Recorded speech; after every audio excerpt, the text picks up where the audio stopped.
எல்லாருக்கும் வணக்கம். ஹாய். கொஞ்சம் ஹாப்பி மூட்ல இருக்கேன் நான். எனக்கு ஒரு குட்டி பாப்பா பார்த்த கடையில ரொம்ப அழகா இருந்துச்சு. கியூட் கியூட் கியூட் இருந்துச்சு. எனக்கே எடுத்துக்கணும் போல இருந்தது. எடுத்துக்கணும் அப்படியே தூக்கிட்டு வந்துடணும் போல இருந்துச்சு. ரொம்ப கியூட். இன்னைக்கு நான் ஒரு உருளைக்கிழங்கு சப்ஜி பண்ணி காமிக்க போறேன். இது வந்து என்னோட என்னோட கண்டுபிடிப்பு. சரியா? அதுக்கு இப்ப நான் ஒரு மண்சட்டியில கொஞ்சம் எண்ணெய் ஊத்திக்கிறேன். அந்த பாப்பா எனக்கு எவ்வளவு பிடிச்சதுன்னா அவ்வளவு பிடிச்சிச்சு. அதோட போட்டோ நான் போடுறேன்னா அதை எனக்கு எடுத்துக்கிட்டு உழைஞ்சு அந்த பாப்பா. Girl baby. அது அது ரொம்ப எனக்கு பயங்கர இம்ப்ரெஸ் ஆயிடுச்சு. அப்படியே அதோட தலையோட வாம் வந்து என் கையில அப்படியே இருக்கு. இன்னும் அவ்வளோ அழகா இருந்துச்சு. அது கொடுக்க மாட்டாங்கல்ல.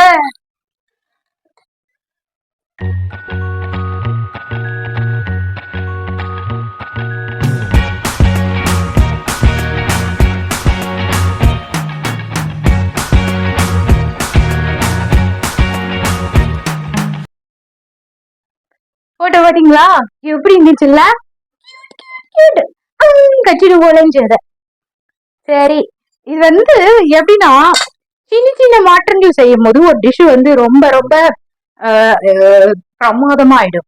நான் இதுல வந்து ஒரு வெங்காயம், 2 பச்சை மிளகாய் கீரி வச்சிருக்கேன், ஒரு குட்டி தக்காளியை போட்டு வச்சிருக்கேன். இது எல்லாத்தையுமே நான் போடுறேன் இதுல. இது கொஞ்சம் வதங்கட்டும்.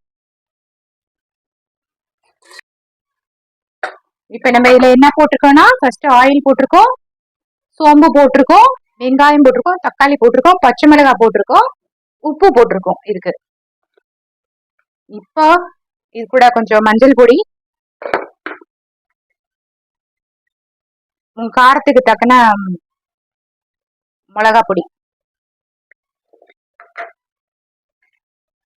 போட்டு கிண்டி விட்டுருங்க.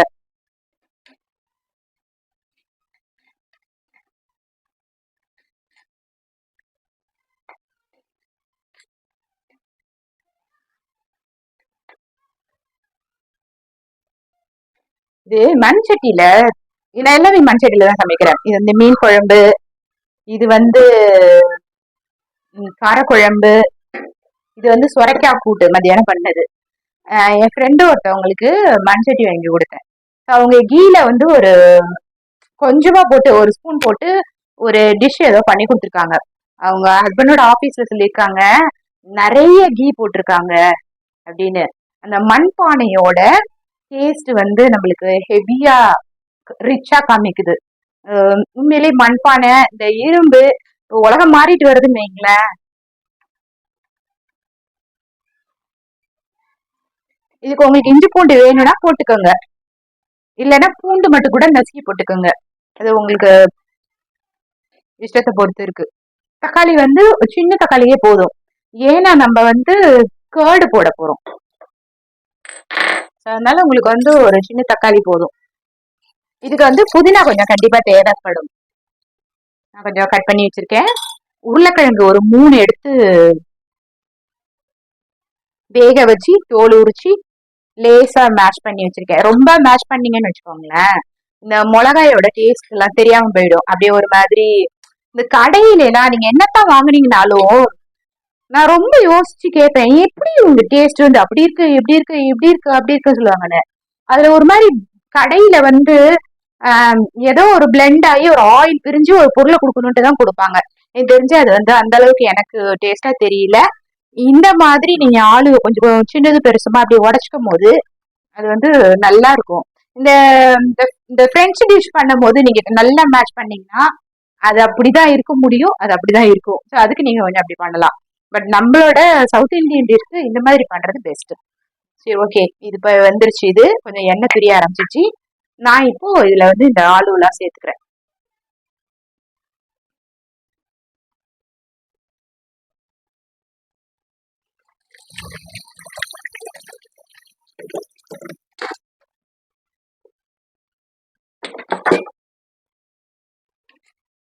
இந்த குட்டி குட்டி டிப்ஸ் எல்லாம் நான் எதுக்கு சொன்னேன்னா, நம்மளுக்கு டேஸ்ட் இன்னும் அது வந்து நிறைய நம்மளுக்கு ஏற்படுத்தி கொடுக்கும். ஸோ அதனால தான் இந்த குட்டி குட்டி டிப்ஸ் சொன்னேன் உங்களுக்கு. எல்லாமே வந்து நம்ம சாப்பிட்டு பார்க்கும் போது வர ருசியை பொறுத்துதான் நம்ம ஒரு ஒரு பொருளையும் மாத்தி செய்யறது. மற்றபடி இப்படி செய்யணும் அப்படின்னு எதுவும் எழுதிப்பட்டது இல்லை அப்பா.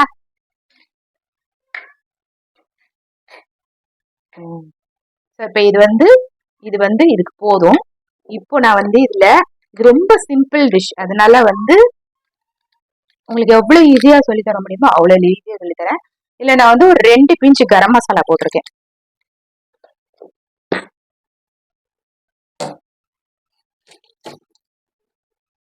அதையும் கொஞ்சம் நம்ம திருப்பி விட்டுக்கலாம். திருப்பி விட்டுட்டு நான் வந்து கொஞ்சமா இதுல தண்ணி சேர்க்க போறேன்.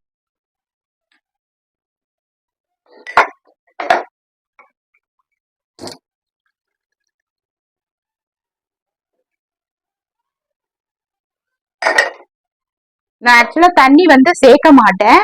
இப்ப வர உருளைக்கிழங்கு கொஞ்சம் நல்லாவே வேக மாட்டேங்குது. கிட்டத்தட்ட ஒரு 10 விசில் வச்சிருப்பேன் நான். கொஞ்சம் வேகல ஆனாலும் கூட. இதுக்கு வந்து கொஞ்சம் கொஞ்சம் இந்த காரத்துக்கு ஏத்த அளவுக்கு கொஞ்சம் நம்ம தயிர் நிறைய ஆட் பண்ணிட்டாலே இது வந்து போதுமானது. அதனால இதுக்கு தண்ணிக்கு தேவை கிடையாது. சரி, இருந்தாலும் கொஞ்ச நேரம் மூடி வைப்போம் நம்ம. நான் இதை கொஞ்சம் வேகட்டும் காமிக்கிறேன். நான் இப்ப ரொட்டி போட்டிருக்கேன். இது நல்ல நம்மளுக்கு ரொம்ப கொஞ்சம் குழியா இருக்குதுல்ல உங்களுக்கு. இந்த ஃபுல்காவே உங்களுக்கு நல்ல பூப்பலா வரும். அப்படி இந்த சட்டுவும் வச்சு கூடாது நீங்க. கொஞ்சம் ஒரு ஏண்டலான ஒரு இது வச்சுக்கணும். இல்லைங்காட்டி இது ஓட்ட போட்டுடும்.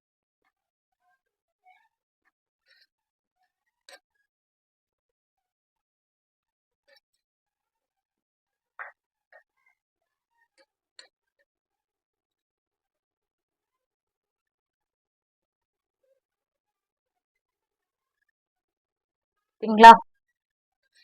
நம்மளோட மண் பாத்திரத்துல ஃபுல்கா வந்துருச்சு. நான் சொன்னேன்ல இந்த கரண்டி சரியில்லை. அது நல்லா ஒரு மாதிரி லேசா ஒரு மாதிரி குபுக்கள் அப்படி வச்சுக்கிட்டோம்னா நல்லா அழுந்து அழுந்து அழுந்து அது அழகா வந்துடும். இது என்ன பண்ணும், ஷார்ப்பு ஓட்டையை போட்டு விட்டுடும். அப்ப அதை ஏன் வச்சு எடுக்கலன்னு கேட்காதீங்க. அது எங்கேயோ இருக்குது. நான் கடைக்கு போயிட்டு வந்து கிடகிடன்னு செஞ்சுட்டு இருக்கேன். ஓகேவா? செம்மையா வருதா? ஓகே. இதோ நான் ஏற்கனவே சுட்ட 2 ரொட்டி.